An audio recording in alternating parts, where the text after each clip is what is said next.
Hello दोस्तों, कैसे हो आप लोग। आई होप सो आप सभी अच्छे होंगे, जबरदस्त होंगे और अपनी पढ़ाई को सुचारू रूप से कर रहे होंगे। तो पिछली वाली क्लास के अंदर हमने पढ़ा था सिंधु सभ्यता के कुछ इंपॉर्टेंट क्वेश्चनों को किया था। देखो, कई क्वेश्चन थे कि ये इंपॉर्टेंट क्वेश्चन क्या है या कौन से है। देखो, पहले तो ये जो इंपॉर्टेंट क्वेश्चन है इनको करने के बाद में आपको नोट्स याद करने की जरूरत नहीं है, क्योंकि ये नोट्स में से ही बनाए गए प्रश्न है। ठीक है, जितने भी नोट्स लिखवाए जाते हैं उसके थ्रू जो जो भी क्वेश्चन आते हैं उन सभी को क्वेश्चन के फॉर्मेट में लिख के मैं आपको पढ़ा रहा हूं। ठीक है, या तो इनको याद कर लो या नोट्स को याद कर लो, दोनों में चीज बराबर है। ठीक है, और कुछ प्रीवियस ईयर क्वेश्चन है इसके अंदर जो कि बहुत इंपॉर्टेंट क्वेश्चन होते हैं एग्जाम बेस के हिसाब से, उनको ही मैं यहाँ पे आपको करवाता हूँ। ठीक है, तो आज की क्लास को करते हैं स्टार्ट। पहले वाला क्वेश्चन देखना, मटके बनाने के कारखाने कहाँ मिले हैं, यानी कि सिंधु सभ्यता के अंदर मटके बनाने के कारखाने कहां पर मिले हैं। बताओ, मटके बनाने के कारखाने कहां पर मिले हैं, जिसे मणके कहते थे। तो मणके बनाने के जो कारखाने हैं वो सिंधु सभ्यता में कहां पर प्राप्त हुए थे। तो इसमें लिखना चनहुदड़ों में। कहां पर? चनहुदड़ों में। ठीक है, चनहुदड़ों के अंदर मटके बनाने के कारखाने के प्रमाण मिले हैं। ठीक है, पहले वाला क्वेश्चन समझ में आया। इसके बाद में दूसरा देखना, सिंधु सभ्यता की लिपि किस प्रकार की लिपि थी। जो सिंधु सभ्यता की जो लिपि थी वो कैसी थी? सिंधीय लिपि, सिंधीय लिपि या सिंधीय लिपि थी। और ये लिपि कैसी थी? ये जो लिपि थी ये लिपि थी चित्रात्मक। चित्रात्मक जो सिंधीय लिपि थी, ये जो सिंधु लिपि थी, ये क्या थी? एक चित्रात्मक थी। चित्रात्मक कैसे? यानी कि जो सिंधु सभ्यता से प्राप्त जो भी साक्ष्य प्राप्त हुए हैं वो एक चित्र के रूप में प्राप्त हुए हैं अपने को। ठीक है, उसका कोई लिखित प्रमाण नहीं है, लेकिन वो भाव चित्रात्मक थी, यानी कि उसपे चित्रों को अंकित कर कर उस चीज को समझाने की कोशिश की गई थी। और ये कहां से कहां लिखी जाती थी? ये दाएं से बाएं लिखी जाती थी। ये दाएं से बाएं लिखी जाती थी। ठीक है, समझ में आई बात। जो सिंधु सभ्यता से प्राप्त लिपि थी वो किस प्रकार की लिपि थी? चित्रात्मक लिपि थी, और ये दाएं से बाएं लिखी जाती थी। ठीक है, समझ में आई बात। इसके बाद में नेक्स्ट क्वेश्चन देखना। नेक्स्ट क्वेश्चन है, सिंधु लिपि किस दिशा से किस दिशा में लिखी जाती थी। जो सिंधु लिपि थी वो मैंने अभी बताया, ये दाएं से बाएं लिखी जाती थी। ठीक है, समझ में आई बात। सिंधु लिपि किस दिशा से किस दिशा की ओर लिखी जाती थी? दाएं से बाएं ओर लिखी जाती थी। इसके बाद में नेक्स्ट क्वेश्चन देखना। नेक्स्ट क्वेश्चन है, लेखन कला की उन्नत प्रणाली विकसित करने वाली कौन सी सभ्यता थी? सुमेरियन। ठीक है, तो जो सभ्यता थी जो जिसमें लेखन प्रणाली को उन्नत किया गया था, यानी कि लिखने की जो कला है वो अच्छे प्रकार से जो विकसित करने वाली जो पहली सभ्यता थी वो कौन सी थी? सुमेरियन, जिसे सुमेरिया या सुमेरियन भी कहते हैं। सुमेरियन। ठीक है, सुमेरियन सभ्यता। ठीक है, सुमेरियन सभ्यता पहली ऐसी सभ्यता थी जिसमें लिखने की जो कला है, लेखन कार्य की जो कला है वो थोड़ी विकसित हुई थी। ठीक है, थोड़ी कैसी थी? उन्नत हुई थी, जिसकी प्रवृत्ति क्या है? शुद्ध हुई थी। ठीक है, लिखने की कला की जो शुद्धता आई थी वो सबसे पहले कौन सी सभ्यता में आई थी? वो सुमेरिया या सुमेरियन सभ्यता से आई थी। वहां से क्या है? लिखित प्रमाण, अच्छे से लिखे हुए लिखित प्रमाण अपने को मिले हैं। ठीक है, समझ में आए दोनों क्वेश्चन। जो सिंधु लिपि है वो किस दिशा से किस दिशा की ओर? दाएं से बाएं ओर। और लेखन कला की जो उन्नत प्रणाली विकसित करने वाली जो पहली सभ्यता थी वो कौन सी थी? सुमेरिया या सुमेरियन सभ्यता। ठीक है, समझ में आई बात। दोनों क्वेश्चन समझ में आए। इसके बाद में नेक्स्ट क्वेश्चन देखना। नेक्स्ट क्वेश्चन है, सिंधु सभ्यता के लोग नगर और घर के विन्यास के लिए किस पद्धति को अपनाते थे? अब विन्यास क्या होता है? विन्यास यानी बनाने में, विन्यास यानी सुव्यवस्थित ढंग से बने हुए जो घर थे उनको क्या कहते हैं? विन्यास कहते हैं। जो सिंधु सभ्यता के लोग नगर और घर के विन्यास के लिए किस पद्धति को अपनाते थे? तो वो पद्धति थी ग्रिड पद्धति। ग्रिड पद्धति, ग्रिड पद्धति। अब ये ग्रिड पद्धति क्या है? ग्रिड पद्धति वह पद्धति है जिसमें क्या है? देखो, ग्रिड पद्धति में क्या होता था कि एक नगर के चारों ओर सड़क बना दी जाती थी। क्या कर दी जाती थी? एक नगर के चारों ओर सड़क बना दी जाती थी और यहाँ पे घर बनाए जाते थे, और घर के चारों ओर भी क्या है, सड़क यानी कि निकलने का जो मार्ग बनाया जाता था। हर घर के चारों तरफ क्या है, एक गली या सड़क निकलती थी। इस पद्धति को क्या कहते हैं? ग्रिड पद्धति कहते हैं। और ग्रिड पद्धति ये क्या है, सिंधु सभ्यता के जो नगर और घर बनाए जाते थे उनको बनाने के लिए इस पद्धति का निर्माण किया गया, या उस पद्धति के अनुसार सिंधु सभ्यता के लोग नगर और घर बनाते थे। क्या करते थे? वो घर के चारों ओर निकलने का मार्ग बनाते थे, ठीक है, और नगर के चारों तरफ एक सड़क का निर्माण करते थे। इस पद्धति को क्या कहते हैं? ग्रिड पद्धति कहते हैं। क्या कहते हैं? ग्रिड पद्धति कहते हैं। समझ में आई बात? इसके बाद में नेक्स्ट क्वेश्चन देखना, सिंधु सभ्यता में अधिकांश घर के दरवाजे किस दिशा में खुलते थे? किस दिशा में खुलते थे? देखो, जो सिंधु सभ्यता के जो वो थे घर थे, सिंधु सभ्यता के अधिकांश घर पीछे की तरफ से, यानी कि जो मुख्य सड़क होती थी, जो मुख्य सड़क होती थी, उस मुख्य सड़क से के जस्ट पीछे वाली जो दिशा होती थी, पीछे वाली दिशा से उनका क्या है, निकलना बनता था।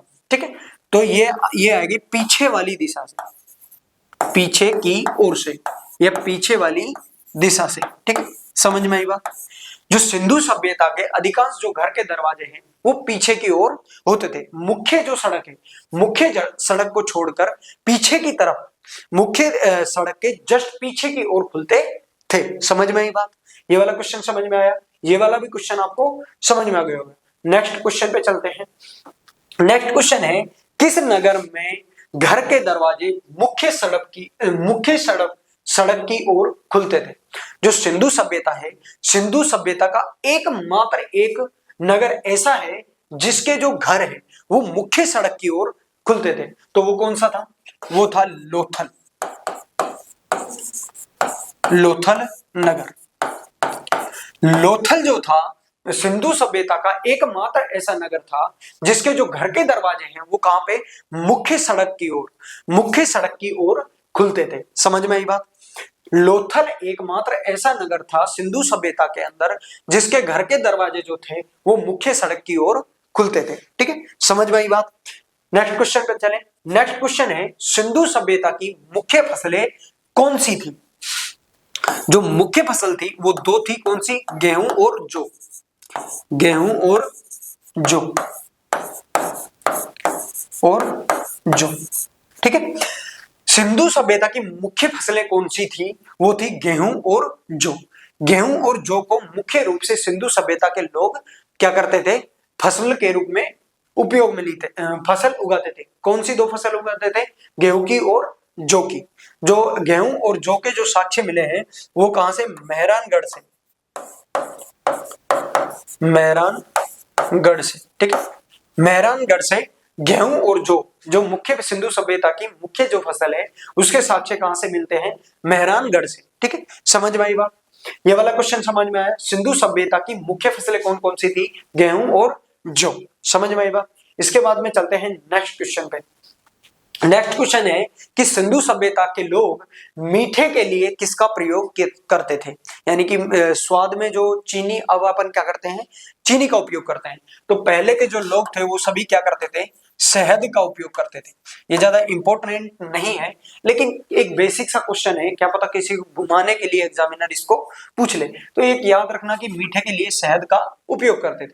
इसके बाद में नेक्स्ट क्वेश्चन देखना, मिट्टी से बने हल का साक्ष्य कहां से मिला है?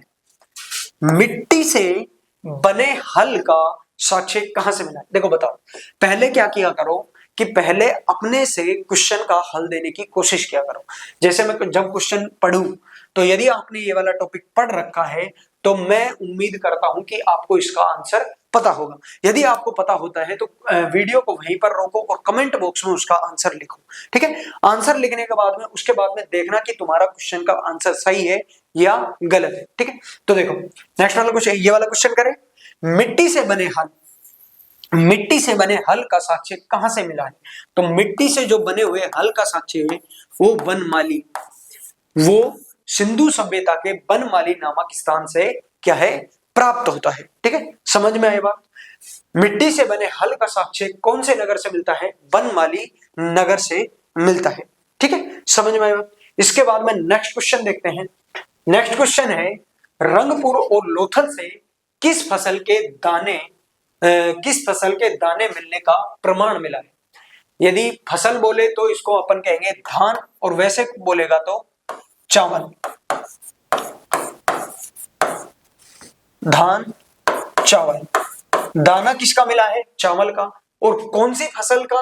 धान, क्योंकि चावल की जो फसल होती है उसको क्या कहते हैं? धान की फसल।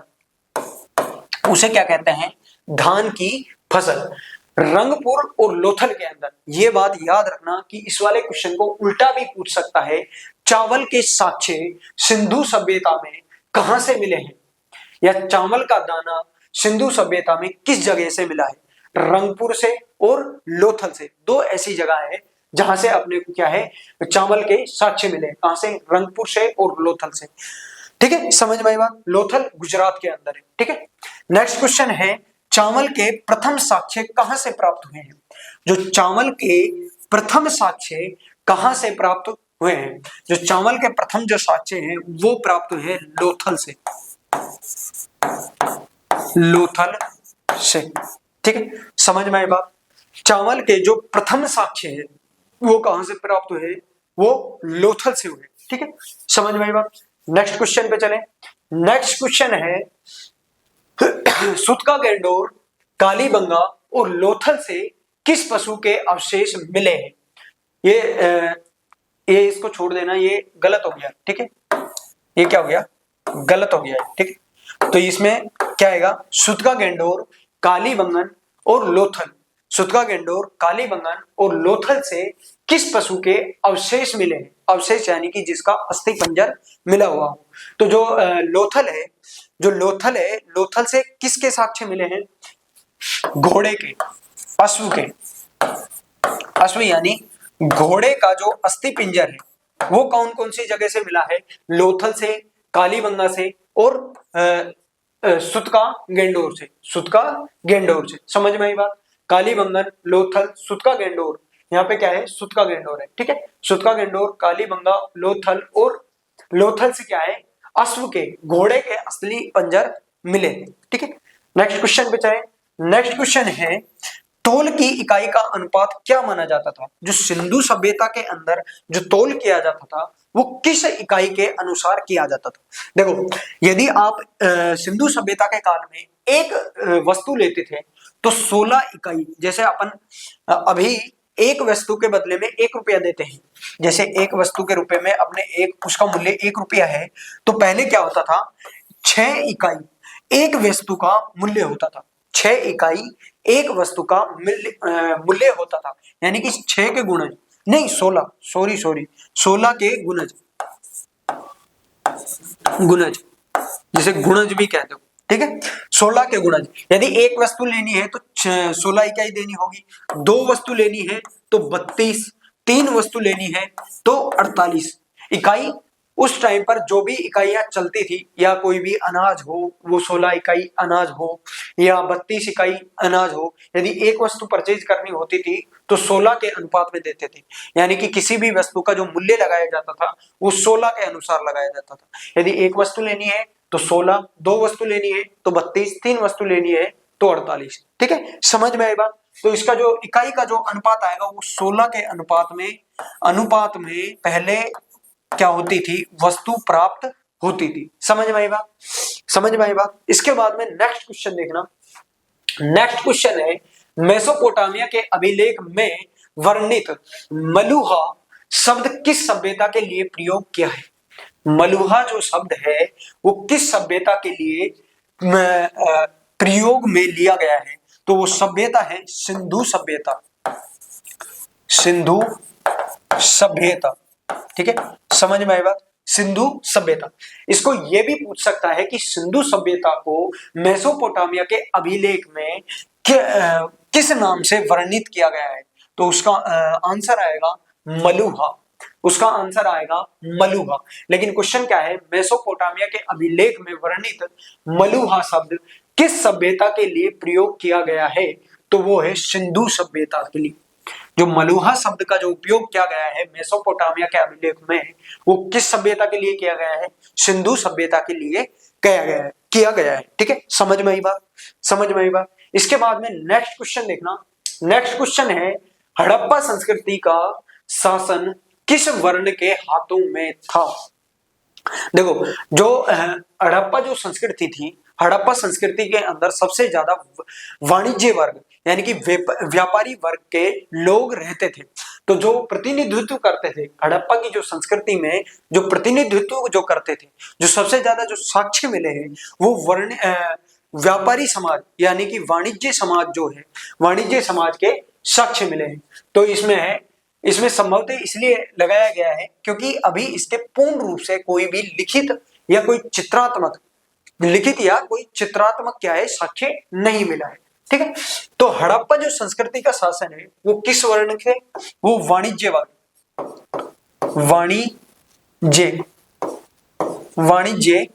वर्ग के हाथ में था, यानी कि व्यापारी वर्ग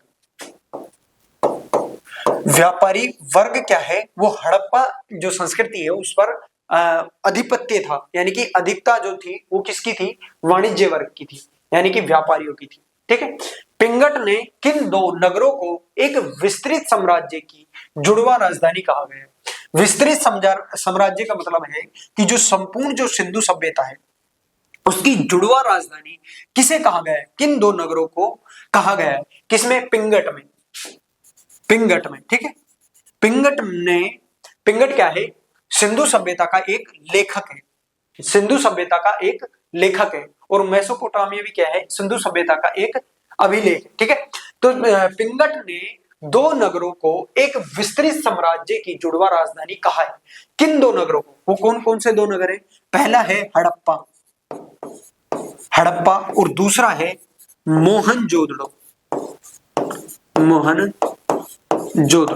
ठीक, हड़प्पा और मोहनजोदड़ो दो ऐसे नगर हैं जिनको पिंगट ने क्या कहा है? संपूर्ण जो विस्तृत सिंधु सभ्यता है उसकी जुड़वा राजधानी कहा है। ठीक है, समझ में आई बात? इसके बाद में नेक्स्ट क्वेश्चन देखना। नेक्स्ट क्वेश्चन है, सिंधु सभ्यता के लोग धरती को किस देवी को मानकर पूजा करते थे? या जो धरती थी, जो जमीन थी, जो भूमि थी, उसको किस देवी के रूप में पूजा करते थे? तो वो थी उर्वरकता की देवी।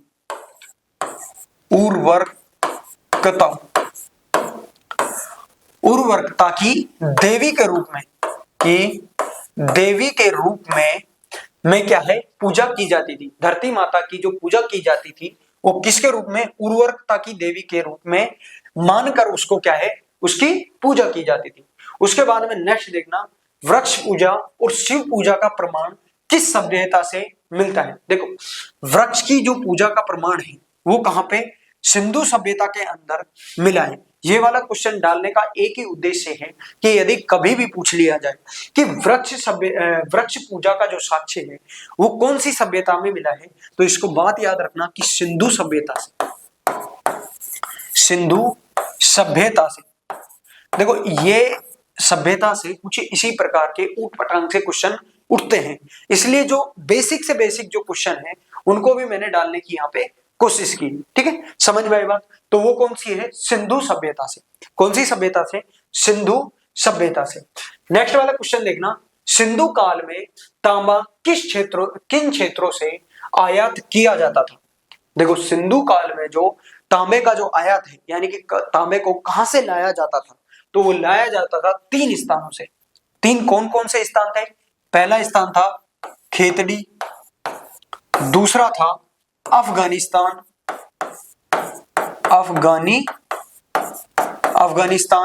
और तीसरा था ओमान। तीसरा कौन सा था? ओमान था, जहां से तांबे का आयात किया जाता था, यानी कि वहां से तांबे को मंगाया जाता था, अफगानिस्तान से, खेतड़ी से और ओमान से। समझ में आई बात? तांबे का आयात जो किया जाता था वो किन क्षेत्रों से किया जाता था? खेतड़ी से, अफगानिस्तान से और ओमान से। ठीक है, समझ में आई बात? इसके बाद में नेक्स्ट क्वेश्चन देखना। नेक्स्ट क्वेश्चन है, सिंधु काल में चांदी किन क्षेत्रों से आती थी? देखो, चांदी, सोना और जो टिन आता था वो आता था अफगानिस्तान व ईरान से। अफगानिस्तान व ईरान से,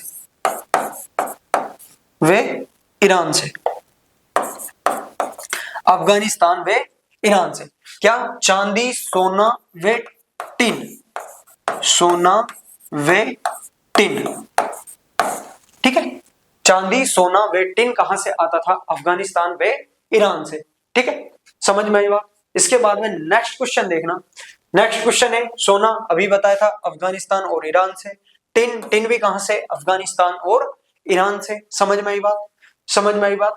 इसके बाद में नेक्स्ट क्वेश्चन देखना। नेक्स्ट क्वेश्चन है गोंद। ये गोद्र लिख रखा है, ये गलती से हो गया। गोंद का जो आयात है वो किस क्षेत्रों से किया जाता था? वो भारत के अंदर से ही किया जाता था, सौराष्ट्र से, सौराष्ट्र गुजरात से, ठीक है। सौराष्ट्र गुजरात से क्या है? गोंद का क्या है? आयात किया जाता था। और लाजवर्द जो है ये भी एक प्रकार से क्या है? जैसे तांबा और ये सोना चांदी है, इसी प्रकार का एक तत्व है। वो किस क्षेत्रों से लिया जाता था? वो लिया जाता था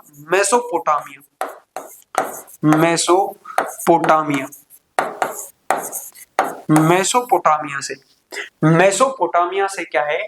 लाजवर्द नामक तत्व का आयात किया जाता था। सिंधु सभ्यता में लाजवर्द क्या है? मेसोपोटामिया से आयात किया जाता था। देखो, ये एक प्रकार का तत्व धातु ही है। अब मैं इसको क्या बताऊं कि लाजवर्द तो किसी का नाम ही हो सकता है, ठीक है। तो याद रखना, ये कहां से लाया जाता था? मेसोपोटामिया से। और जो शीशे का जो आयात किया जाता था, वो किया जाता था ईरान से। शीशे का जो आयात किया जाता था वो कौन से देश से किया जाता था? ईरान से शीशे का आयात किया जाता था, ठीक। नेक्स्ट क्वेश्चन पे चलें। नेक्स्ट क्वेश्चन है, स्वास्तिक चिन्ह किस सभ्यता की देन माना जाता है? देखो, इसमें गलती ना करना। यदि हड़प्पा दिया हुआ हो तो इसमें हड़प्पा ही आपको क्या करना है? राइट आंसर करना है। तो इसका जो सही आंसर आएगा वो आएगा हड़प्पा। हड़प्पा में भी हड़प्पा की जो मोहर है,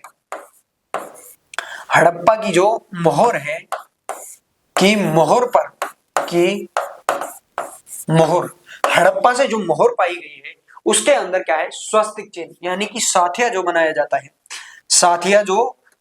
जाता है वो उसके जो साक्ष्य मिले हैं वो कौन सी सभ्यता से मिले हैं? हड़प्पा सभ्यता से मिले हैं, ठीक है। हड़प्पा सभ्यता से मिले हैं। स्वास्तिक चिन्ह जो मिला है वो कहां से मिला है? हड़प्पा सभ्यता से। और हड़प्पा सभ्यता से प्राप्त मोहर पर क्या है? स्वास्तिक चिन्ह बना हुआ है, ठीक है। समझ में आई बात? इसके बाद में नेक्स्ट क्वेश्चन देखना। नेक्स्ट क्वेश्चन है, कुबड़ वाला सांड किस सभ्यता में विशेष रूप से पूजनीय है? यानी कि किस सभ्यता में कुबड़ वाले सांड को पूजा जाता है? ये भी पूछ सकता है, उसमें दे उल्टा पूछ ले कि सिंधु सभ्यता, यानी कि कुबड़ वाला जो सांड है वो किस में पूजा गया था? सिंधु सभ्यता में, ठीक है, सिंधु सभ्यता में। और ये पूछ ले, सिंधु सभ्यता में किस सांड की पूजा की गई थी? कुबड़ वाले के, लंबे सींगों वाले के, या फिर कुछ भी दे दे, बलशाली। तो आपको याद रखना है, कुबड़ वाला जो सांड है उसकी जो पूजा की गई थी वो कौन सी सभ्यता में की गई थी? सिंधु सभ्यता के अंदर, ठीक है। समझ में आई बात?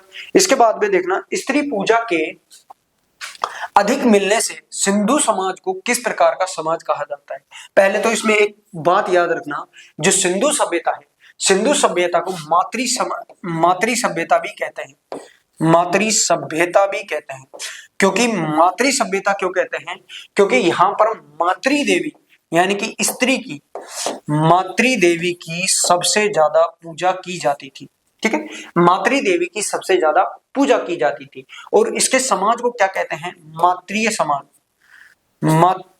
समाज, ठीक है। इसके समाज को क्या कहते हैं? मातृय समाज कहते हैं। और जो स्त्री की सबसे ज्यादा पूजा करने वाली कौन सी सभ्यता थी? सिंधु सभ्यता। और इससे निर्मित जो समाज था उसको क्या कहें? मातृय समाज कहते थे। और कौन सी देवी की पूजा की जाती थी? मातृ देवी की सबसे ज्यादा पूजा की जाती थी। ठीक है, समझ में आई बात, समझ में आई बात। इसके बाद में नेक्स्ट क्वेश्चन देखना। नेक्स्ट क्वेश्चन है, सिंधु निवासी किस प्रकार के वस्त्रों का उपयोग करते थे? ऊनी वस्त्र। किस प्रकार के वस्त्रों का उपयोग करते थे? ऊनी वस्त्रों का उपयोग करते थे। ठीक है, उसके बाद में देखना, जो मनोरंजन के लिए सिंधु निवासी कौन कौन सी गतिविधि करते थे? तो जो सिंधु सभ्यता के लोग थे वो शिकार करते थे। क्या करते थे? शिकार, शिकार करते थे। ठीक है, और क्या करते थे? चौपड़ खेलते थे, चौपड़ खेलना, खेलना, चौपड़ खेलना, पासा खेलना, पासा खेलना। ठीक है, और पशुओं को लड़ाना, पशुओं को आपस में लड़ाना, आपस में लड़ाना, लड़ाना, और मछली पालना, मछली पालना। ये क्या करते थे? मनोरंजन के लिए इन गतिविधियों का उपयोग करते थे। किसका? शिकार पर चले जाते थे, चौपड़ खेलते थे, पासा खेलते थे, और पशुओं को आपस में लड़ाकर, भैंसों को आपस में लड़ाकर क्या है, अपना मनोरंजन करते थे। और मछली पालन की प्रतियोगिता वगैरह रखकर ये क्या है, मनोरंजन करते होंगे। ठीक है, समझ में आई बात, समझ में आई बात। इसके बाद में नेक्स्ट देखना, नेक्स्ट है, सिंधु सभ्यता के लोग किस रंग के बर्तन बनाते थे? वो थे लाल रंग के, लाल मृदा, लाल रंग के और लाल मिट्टी के। ठीक है, रंग पूछा जाए और मिट्टी पूछी जाए तो लाल रंग के बर्तनों का उपयोग करते थे, बने हुए लाल रंग से बने हुए बर्तनों का उपयोग करते थे, और लाल मिट्टी के बर्तनों का उपयोग करते थे। समझ में आई बात, समझ में आई बात। इसके बाद में नेक्स्ट क्वेश्चन देखना, सिंधु घाटी के लोग किस हथियार से अपरिचित थे या परिचित नहीं थे? तो सिंधु घाटी के लोग थे, सिंधु घाटी जो सिंधु सभ्यता है, ये घाटी नहीं सिंधु सभ्यता है। ठीक है, सिंधु सभ्यता के लोग किस हथियार से अपरिचित थे या परिचित नहीं थे? तो जो सिंधु सभ्यता के लोग थे वो तलवार से अपरिचित थे, क्योंकि सिंधु काल में लोहे की खोज नहीं हुई थी। ठीक है, समझ में आई बात। वो तलवार से क्या थे? अपरिचित थे।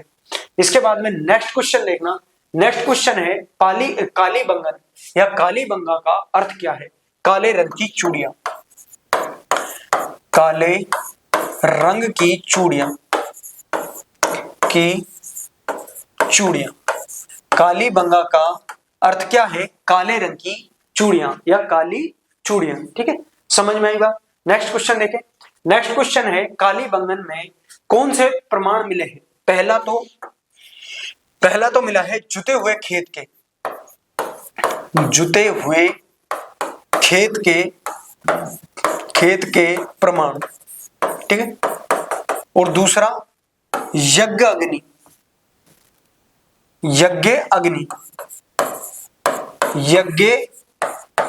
कुंड।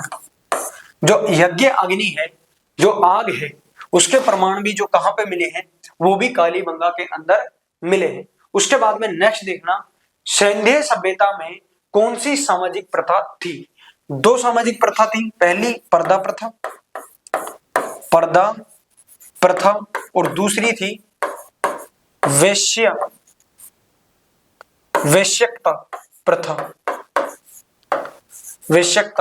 प्रथा। दो प्रकार की प्रथा थी, पर्दा प्रथा और वैश्यकता प्रथा। समझ में आई बात। समाज में कौन सी दो प्रथाएं थी?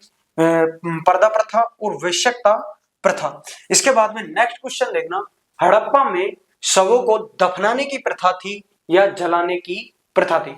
दो बात याद रखना, हड़प्पा के अंदर शव को दफनाया जाता था। क्या किया जाता था?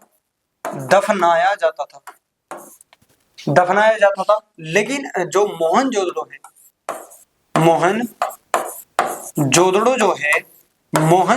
के अंदर शव को जलाया जाता था। शव को क्या किया जाता था? जलाया जाता था। तो हड़प्पा में शव को दफनाने की प्रथा थी या जलाने की? तो दफनाने की प्रथा थी। कैसी थी? दफनाने की प्रथा थी। ठीक है, और मोहनजोदड़ो के अंदर शव को किस प्रथा से विद्यमानित किया जाता था? जलाकर। जलाकर, ठीक है, समझ में आएगा। जलाकर क्या है, मोहनजोदड़ो में शव को स्थापित किया जाता था या शव को जलाया जाता था, ठीक है। इसके बाद में नेक्स्ट क्वेश्चन देखना। नेक्स्ट क्वेश्चन है, संधे या सिंधु सभ्यता के विनाश का सबसे बड़ा कारण क्या माना जाता है? जो सिंधु सभ्यता है, इसका जो सबसे बड़ा कारण माना जाता है वो बाढ़ माना जाता है। क्या माना जाता है? बाढ़ माना जाता है, ठीक है। और नेक्स्ट क्वेश्चन देखना, पक्की हुई मिट्टी के वस्तुओं को क्या कहा जाता था? Terracotta, terracotta, terracotta. जो पक्की हुई मिट्टी के वस्तुओं को सिंधु सभ्यता में या सिंधु सभ्यता में क्या कहा जाता था? टेराकोटा, ठीक है, समझ में आएगा। तो आई होप सो आपको ये सभी क्वेश्चन समझ में आए होंगे। थोड़ा क्या है, सिंधु सभ्यता एक नॉर्मल सा टॉपिक है, उसमें से क्या है ऊट पटांग से क्वेश्चन पूछे जाते हैं। तो इसी प्रकार के कुछ क्वेश्चन थे, मैंने ये ज्यादा इसलिए लिए कि कोई क्वेश्चन छूट ना जाए, यानी कि जो भी पॉइंट से क्वेश्चन बन सकते थे मैंने सभी को लिया है।